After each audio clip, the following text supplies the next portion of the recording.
अगर कोई आपकी वेबसाइट पे आए तो वो आपको आके क्या करेगा? वो आपकी वेबसाइट पे आया ही क्यों?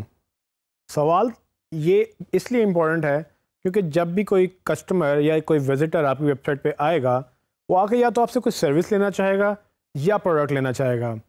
सो ये दुनिया में असूल यही है कि अगर कोई पैसे खर्च करता है तो उसके बदले में कुछ हासिल करता है।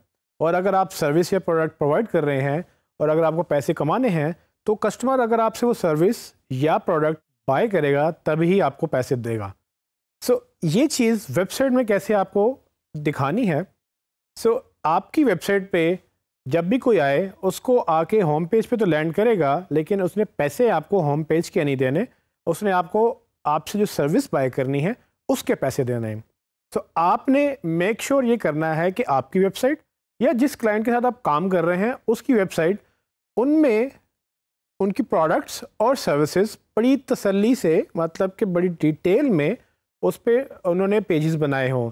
अगर आपने पेजेस नहीं बनाए होंगे तो मसला ये होगा कि कस्टमर आपको बाय नहीं कर सकेगा आपसे कुछ, और उसने जब बाय करना है तो उसको डिटेल में इंफॉर्मेशन चाहिए। प्रोडक्ट और सर्विस पेजेस असल में इसी चीज़ में हेल्प करते हैं।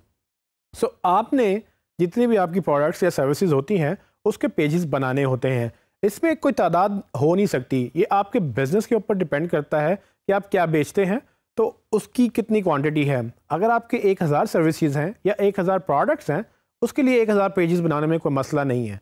आपको जितने पेजेस चाहिए आप उतने बनाएं और उनके ऊपर डिटेल में लिखें, क्योंकि जब यूज़र इसी पेज के ऊपर आएगा और आकर डिसीजन लेगा तभी वो आपसे बाय करेगा।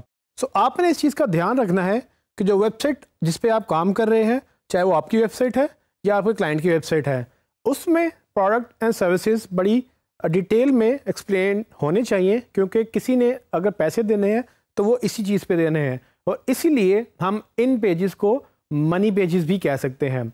आपको याद होगा कि मैंने आपको मनी कीवर्ड्स के बारे में बात बताई थी। मनी कीवर्ड्स का मतलब वो ऐसे कीवर्ड्स या ऐसी क्वेरीज जो लोग लिखने के बाद आपके पेज पे लैंड करते हैं तो कुछ बाय करके जाते हैं। गोया आपको उन लफ्ज़ों से या उन सर्चेस से सेल्स मिलती थी।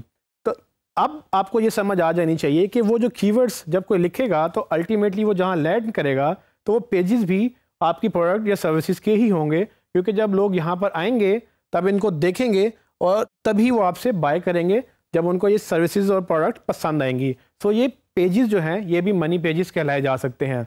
आपकी पूरी की पूरी वेबसाइट इस तरह से स्ट्रक्चर होनी चाहिए कि यूज़र कहीं से भी वेबसाइट में एंटर करे लेकिन वो इन पेजेस तक आराम से पहुंच सके, आसानी से पहुंच सके, और इसके बाद वो यहाँ से सेल्स भी जनरेट करवाए आपको। क्योंकि अगर आपके ये पेजेस प्रोमिनेंट ना हुए तो आपकी इस बिज़नेस पे अफेक्ट पड़ेगा और आपकी एसईओ भी फोकस होनी चाहिए इसको ग्रो करने के लिए। अगर एसईओ ने ये काम नहीं किया तो अल्टीमेटली क्लाइंट पैसे नहीं बनाएगा, और पैसे नहीं बनाएगा तो वो आप पे बजट स्पेंड नहीं करेगा क्योंकि उसको सेल्स नहीं हो रही।